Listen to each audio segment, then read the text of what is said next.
tenemos aumento de las tarifas de gas y lo venimos pagando durante todo el invierno. Pero claro, el gas en un 50% está explicado, o un poquitito más incluso, por el precio de gas en boca de pozo. Y ese precio de gas en boca de pozo está dolarizado. Cuando Aranguren fijó su sendero de incrementos del gas en dólares, lo fijó así, en dólares. ¿Y qué podía salir mal? El dólar estaba a 15 pesos, después estuvo 17, subió un poquito. ¿Qué podía salir mal? Hoy cerró a 40,50. Y claro, nos empezamos a dar cuenta de que Aranguren nos dejó una pesada herencia.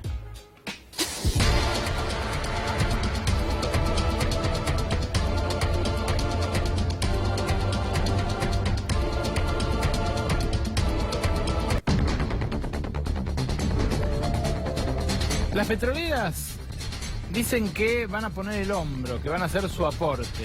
Y gracias a ese aporte, a ese favorcito de las petroleras, lo que nos van a aumentar las tarifas de gas durante este año, 2018, va a ser un 65%, nada más. ¿Por qué digo nada más?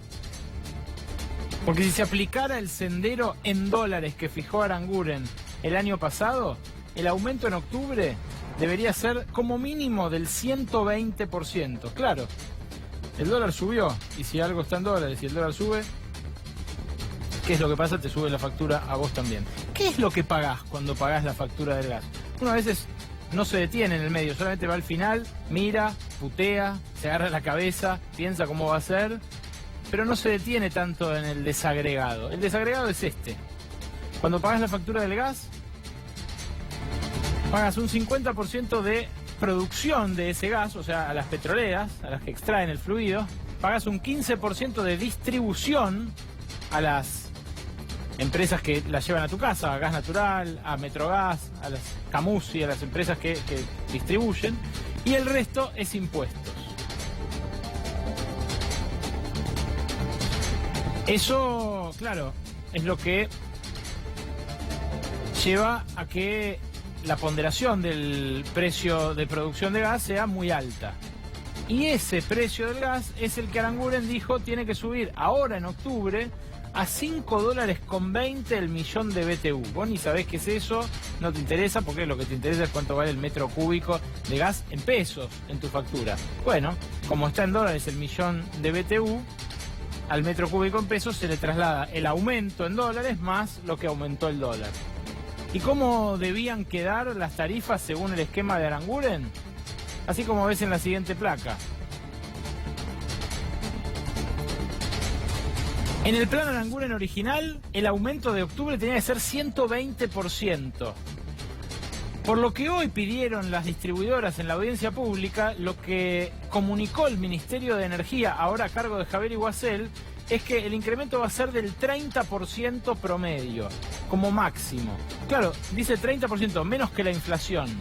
Claro, pero 30% es menos que la inflación de un año. Y están hablando del aumento de un mes, o de un semestre más bien.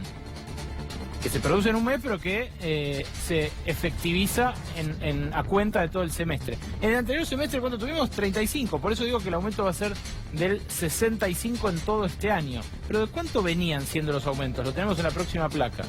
No es un aumento sobre una factura barata.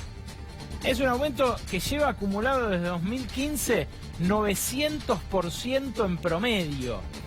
Una factura promedio de un hogar R32 de 4 miembros o de 5 miembros por su consumo es de 2.000 pesos por mes. Y fíjate, aumentó 32 en abril, 45 en diciembre del año pasado y ahora la quieren aumentar un 30% más. Esta es la pesada herencia de haber dolarizado el precio del gas en boca de pozo y haber establecido un sendero de aumentos en dólares. Esta es la parte del ajuste que nos toca a nosotros. Y supuestamente ayer el gobierno anunció una serie de medidas para que los sectores exportadores, los más pudientes, los que consiguen dólares y que ahora se van a enriquecer de manera descomunal por la devaluación, también contribuyan en algo. Las famosas retenciones estas fijas de 4 pesos por cada dólar que se exporta. Pero resulta que antes de hacer ese anuncio de las retenciones, cuando ya se corría el rumor durante toda la semana pasada, Etcheverry, el entonces ministro de Agroindustria, ahora secretario de Agroindustria, dejó abierto el registro para que los exportadores anoten. La exportación de granos funciona así. Uno registra y dice, bueno, yo vendo tanto en tal mes, vendo tanto a futuro en tal mes, me van a pagar en determinado plazo. Claro, son embarques grandes, son cosas que se planifican. ¿Qué pasó? Los grandes exportadores anotaron exportaciones por casi un 10% del volumen anual. Y como ya las registraron, esa parte no va a pagar esta retención light que anunció ayer Duhovne. Por eso, Marcelo Parrilli, abogado, miembro del CELS, dirigente político también en su momento, le inició una demanda penal a Etcheverry. ¿Es así? Buenas noches, Marcelo. Gracias por venir a Brotes Verdes. No, por favor, gracias por la invitación. Sí, efectivamente es así. Es una denuncia por administración fraudulenta y administración fraudulenta de los bienes del Estado, ¿no es cierto? Nosotros pensamos que hay una maniobra evidente para eludir el pago de las retenciones, que dicho sea de paso y como ya venimos diciendo, son muy pequeñas y bueno, se van licuando. Se van licuando, mirá. Lo explicó, ¿sabes quién lo explicó? Yo ahora te voy a mostrar gráficamente acá con nuestra amiga la licuadora, que este año tanto trabajo tiene en función de que los brotes verdes le dejaron paso a la licuación.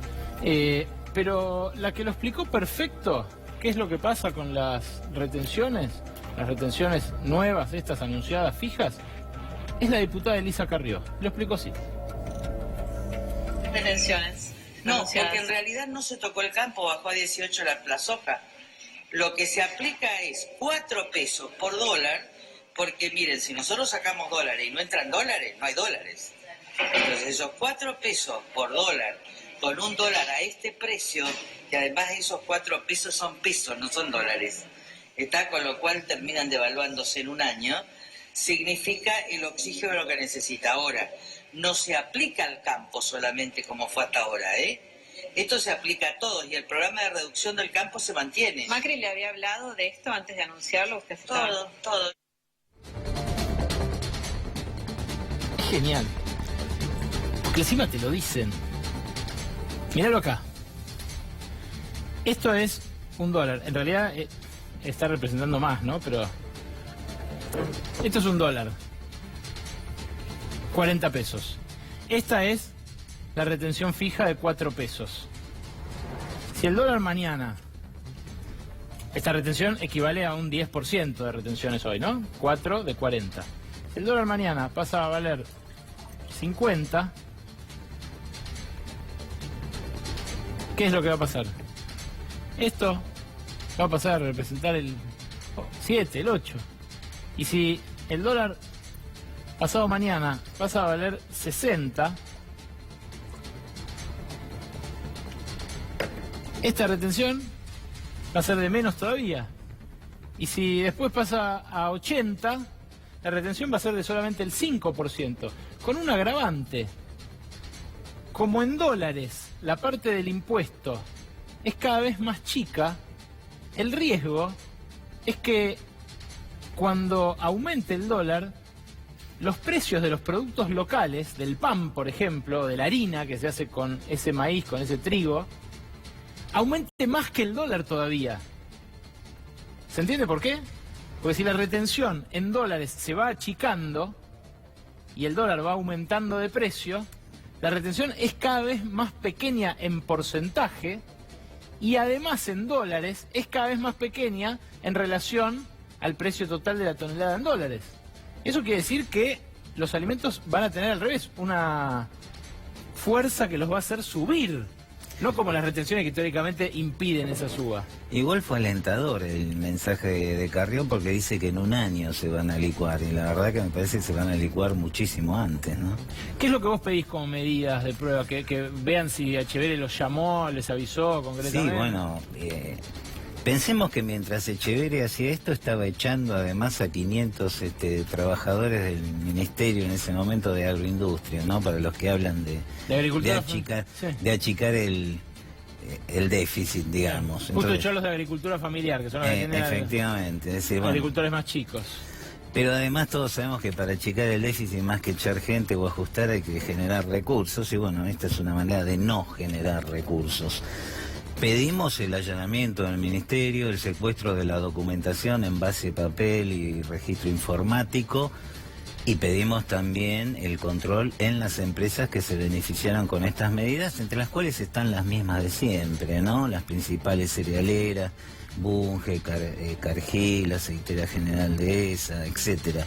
Y pedimos también que intervenga la Oficina Anticorrupción, porque nos parece que es un caso claro de elusión impositiva, y por el lado de las empresas, por el lado de Aranguren, bueno, Aranguren también, pero por otras cosas, Echeverri, perjudicar la administración de los bienes que le han sido confiados, ¿no? Esto es para vos consecuencia inevitable de haberle entregado los ministerios a representantes de los lobbies.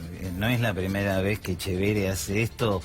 Yo hoy pensaba, qué lástima que los trabajadores no tenemos en la CGT dirigentes como Echeverri, ¿no? Porque la verdad que defiende a la oligarquía y a la sociedad rural con una fuerza tremenda. Esto que acaba de hacer, de dejar el registro abierto y cerrarlo cuando liquidan 8.5 millones de toneladas, prácticamente en 2 días, es alevoso, ¿no? Es decir directamente, bueno, lo hago y no me interesa. Claro, es medio inmolarse si hubiera una justicia que funciona en serio, ¿no? Realmente es un acto patriótico para su sector social, ¿no? Para su clase.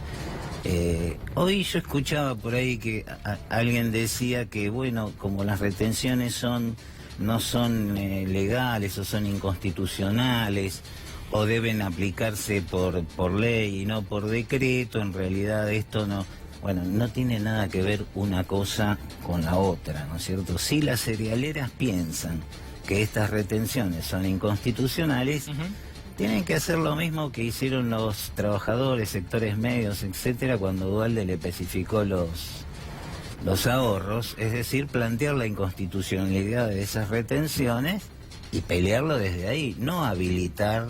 Esto no habilita pensar que son inconstitucionales a cometer delitos, ¿no? Esto es lo mismo que Duhalde especifica con el decreto del 214, fue del 2002, sí. Que creo que fue del 3 de febrero del 2002. Bueno, es lo mismo que si yo iba al banco y le decía al gerente, mira, como este decreto es inconstitucional, dame todo lo que tenés en la caja. No, o poneme que yo vine el 27 de enero y retiré la plata el 27. Acá lo que hacen es poneme que la puse antes, así no. Digo, si vos pensás que es inconstitucional y tenés las de ganar, cosa que dudo, bueno, más todavía anda por el camino legal. Eso no te habilita a cometer delitos. Son obviedades, pero parece que hay que hablar de obviedades.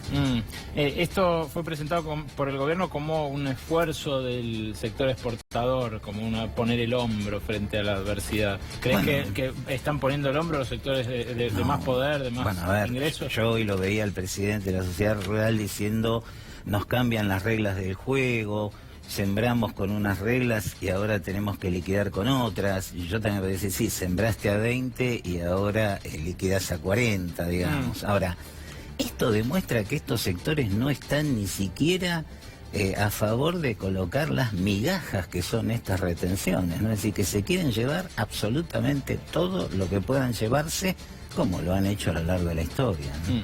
Gracias, Marcelo, por venir a Brotes Verdes. Gracias.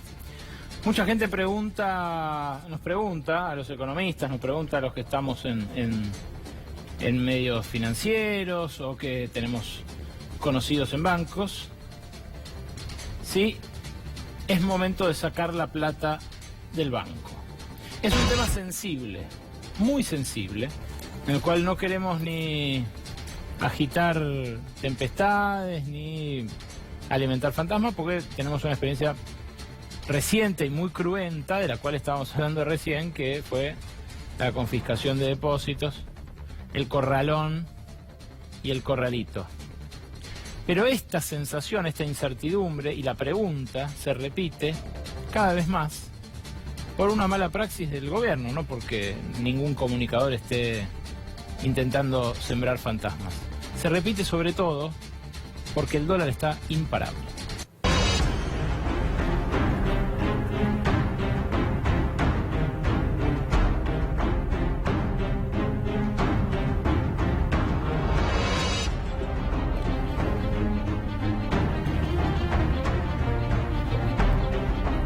Decía que nos suelen consultar esto, qué hacer con los ahorros que hasta ahora se venían manteniendo en los bancos.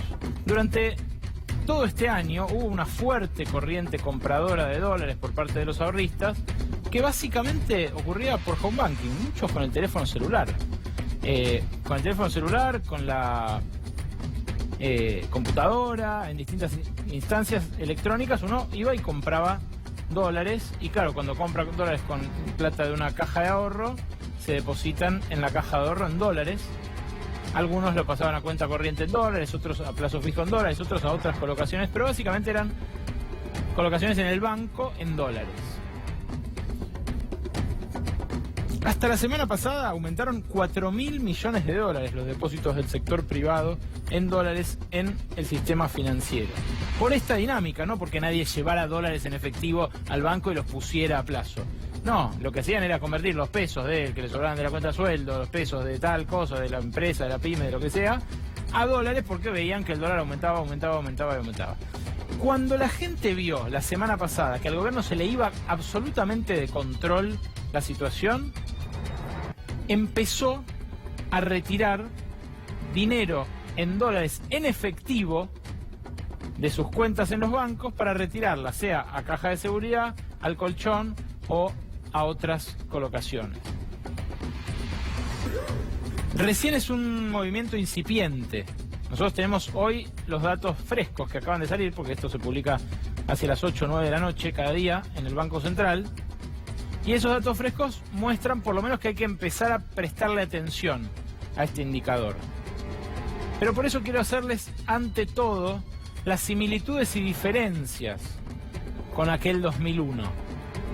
Porque a priori no debería pasar nada con la plata en dólares en los bancos. A priori la sangre no debería llegar al río. Pero este gobierno está metiendo tanto la pata en materia económica y en materia de confianza que ya es imposible culpar a los que empiezan a desconfiar de los bancos a la hora de mantener allí sus ahorros. ¿Querés ver las similitudes y diferencias con ese 2001? Lo vemos en la primera placa. Presta atención porque esto es la gran diferencia. Los depósitos en dólares sobre el total. En 2001, casi todos los depósitos, un 70% de los depósitos estaban en dólares. Hoy es al revés. El grueso de los depósitos en el sistema financiero, incluyendo plazos fijos, cuentas corrientes y caja de ahorro, son en pesos. La mora de los créditos privados, que eran también en dólares en 2001 mayoritariamente, en 2001 fue el 18%, en 2002 saltó al 32%. O sea, había una mora tremenda, todo el mundo le debía plata al banco y no le podía pagar. Y claro, por eso se dio la especificación, porque era imposible, con la devaluación de 2002, hacer frente a esos créditos en dólares. Hoy la mora de créditos privados es 2%, está subiendo marginalmente, pero todavía no llega al 3%.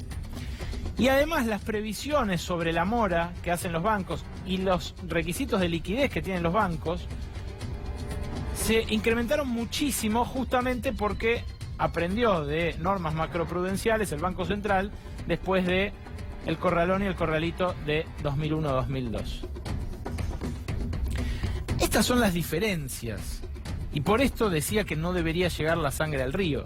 Por esto, hasta hace 10 días, cuando nos preguntaban a los economistas, que no queremos, insisto, de ninguna manera contribuir al incendio, al anerón que parecen querer algunos funcionarios del gobierno, decíamos, no, mirá, es diferente la situación. Es difícil de entender, pero es diferente la situación, no es lo mismo. por más que uno vea que el dólar está aumentando así de violentamente. Pero claro, la semana pasada, ante la pérdida total de control, empezó a pasar esto. Y este es el dato fresco de esta tarde. Este dato se conoce con 48 horas de demora. Es un dato oficial del Banco Central. Fíjate, los depósitos, estos son los depósitos privados, los depósitos del sector privado en dólares en el sistema financiero, son de 28.500 millones de dólares. Eran, más bien, de 28.500 millones de dólares la semana pasada. Bueno, cayeron 509 millones de dólares en 2 días, entre el jueves y viernes de la semana pasada. Vos me dirás, de 28.500 que caiga 500, bueno, qué sé yo.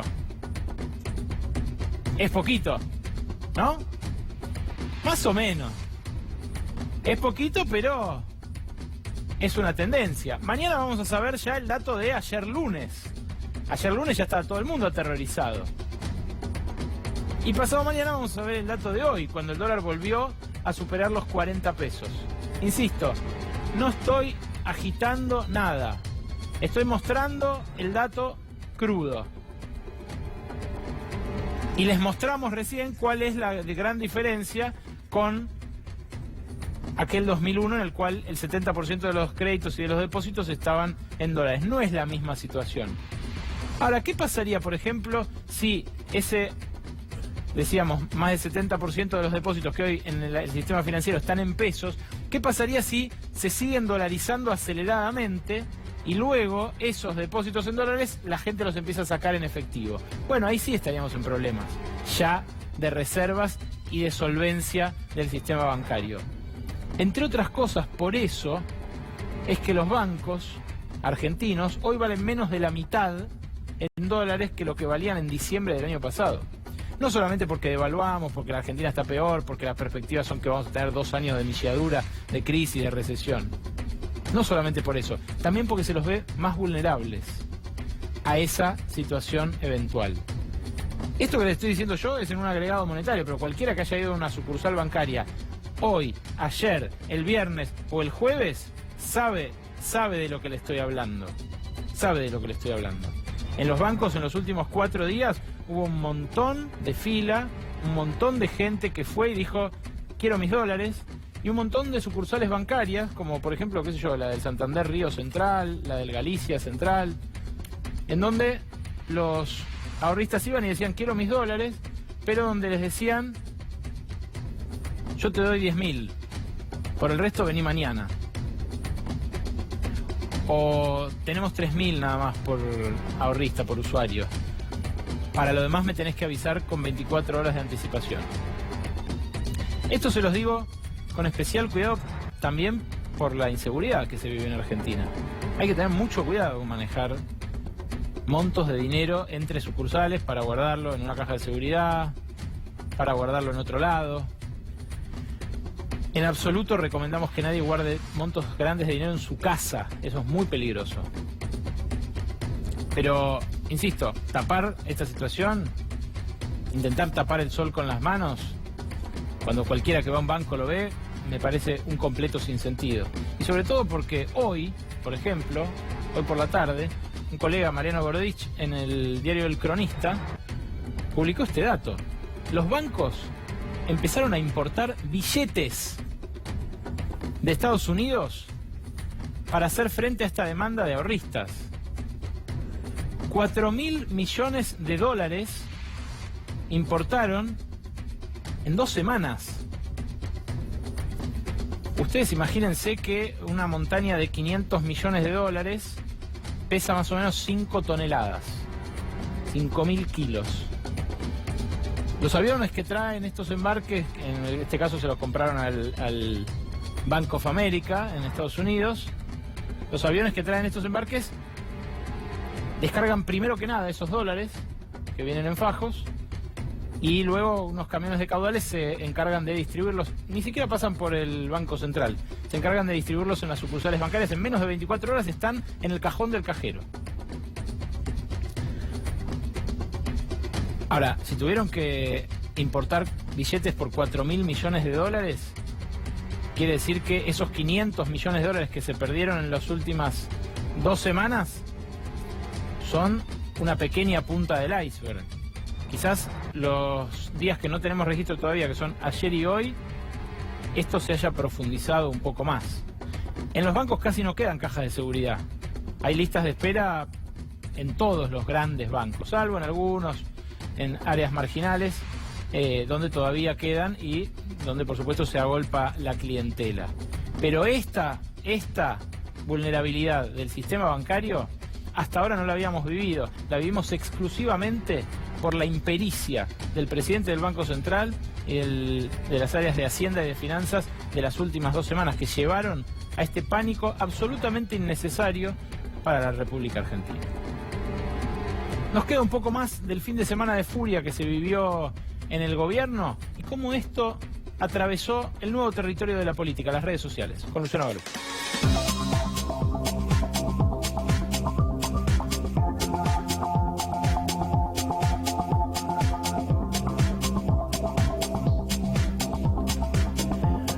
Quédate porque hoy hay Yo No Te Lo Dije, ¿eh? En este Brotes Verdes especial vuelve el Yo No Te Lo Dije con chimentos que, mira, me arde el celular de la cantidad de chimentos que tenemos hoy con Noé Barral Grijera en minutos nada más acá. Pero antes, Lucho, fin de semana de furia en el gobierno. Fin de semana de furia, pero vos hablabas de la furia por el dólar, de la preocupación por el dólar, de cómo viene el dólar. Tenemos algunos numeritos de redes para poner en contexto. El dólar es un tema en Argentina, lo venimos diciendo hace rato. Mirá esto, ¿cómo se habló del dólar en el mundo en Twitter? El 40% de los tweets sobre dólar en todos los idiomas fueron argentinos, 37%. El 20% de Estados Unidos y el 19% de Turquía. Turquía tiene casi el doble de habitantes que Argentina, o sea que ese número, si lo ordenamos en función también de la cantidad de cuentas, sería más grande. Pero en principio ponerle que todos tienen la misma cantidad de cuentas, tenemos ahí casi 40% de los tweets generados sobre dólar fueron argentinos. Mirá vos. Y mirá lo que pasa en Google. Ayer arrancaba Marcelo, tenemos a Macri y tenemos a Cristina ahí en un cuadro que no los vemos, porque de lo único que se busca en esa comparación entre dólar, Tinelli, Macri y Cristina es dólar. O sea, los argentinos hablan de dólar. Pará, me estás jodiendo. No. Mirá eso, ponela grande. Se habla, ahí tenés la raya roja que ni se ve, del conductor más popular de la República Argentina, John Marcelo Tinelli, que además hizo un show impresionante en su arranque. Después, Mauricio Macri, en Crisis. Crisis, presidente de la Nación. Ahí hay un piquito al final, ¿no? Hablando de dólar. El piquito es porque habla de dólar. Cuando le prestan atención es porque habla de dólar. Y Cristina, que ayer fue a tribunales, ¿no, Noé? Efectivamente, ayer estuvo en tribunales, nuevamente en el juzgado de Claudio Bonadío, sí. Y además le fijaron la fecha de juicio oral. No. Claro, uno esperaría a Cristina, su día de máxima atracción. Debería hablar de dólar para eso. Porque si no, no va a entrar en la agenda. Vos fíjate, además lo interesante de ver el googleo es que es como una vez me dijeron a mí ahí en la sede de Google en Puerto Madero y me quedó en la cabeza. Es como nuestro inconsciente. Una cosa es en la red social uno pone lo que quiere decir, lo que milita, lo que cree, lo que empuja. Ahora, en Google pone lo que piensa. Y lo que le preocupa. Lo que le preocupa. Bueno, es esto que decís vos. Bajan un poco los depósitos en dólares porque la gente está preocupada. Hay angustia, las crisis dan angustia. Y lo que decíamos es, bueno, fin de semana de furia, veamos cómo se desencadenó eso. Tenemos ahí un cortito de Macri de la semana pasada. Mirá lo que decía Macri la semana pasada y vamos a ver qué desencadenó eso. A ver. Buenos días. La última semana hemos tenido nuevas expresiones de falta de confianza en los mercados, específicamente sobre nuestra capacidad de lograr financiamiento para 2019. Por eso quiero anunciarles que hemos acordado con el Fondo Monetario Internacional adelantar todos los fondos necesarios para garantizar el cumplimiento del programa financiero del año próximo.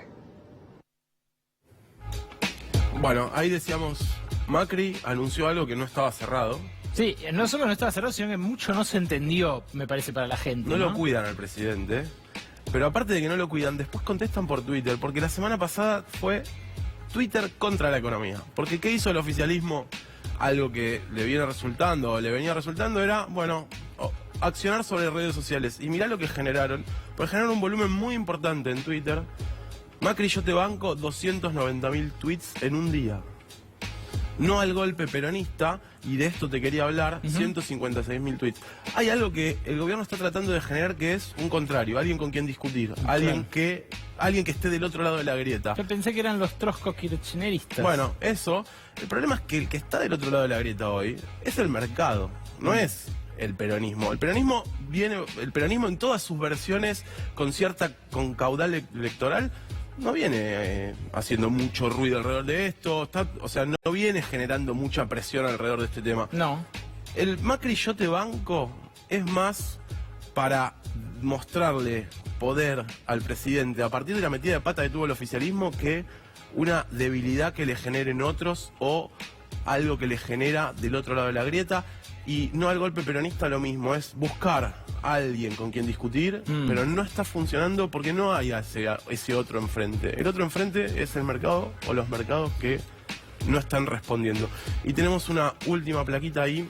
Justo me quedé pensando, Lucho, en que el viernes Marcelo Bonelli, en su panorama semanal, empresario, decía que a Lagarde, al Fondo Monetario, le había llegado la versión de que el gobierno argentino gastaba 200 millones de pesos por año en redes sociales y que eso le parecía un escándalo. Espero que no se lo haya reprochado hoy a Duhovne, porque hoy tenía que traer buenas noticias Duhovne. Y si este Macri yo te banco o este no al golpe peronista nos costó 200 millones de pesos en el año, es una macana. Si se usan para hacer comunicación gubernamental en serio, pues podrían pasar, hay que ver para qué se están usando. Todo esto desencadenó el fin de semana caos y de nuevo volvemos a la comunicación gubernamental.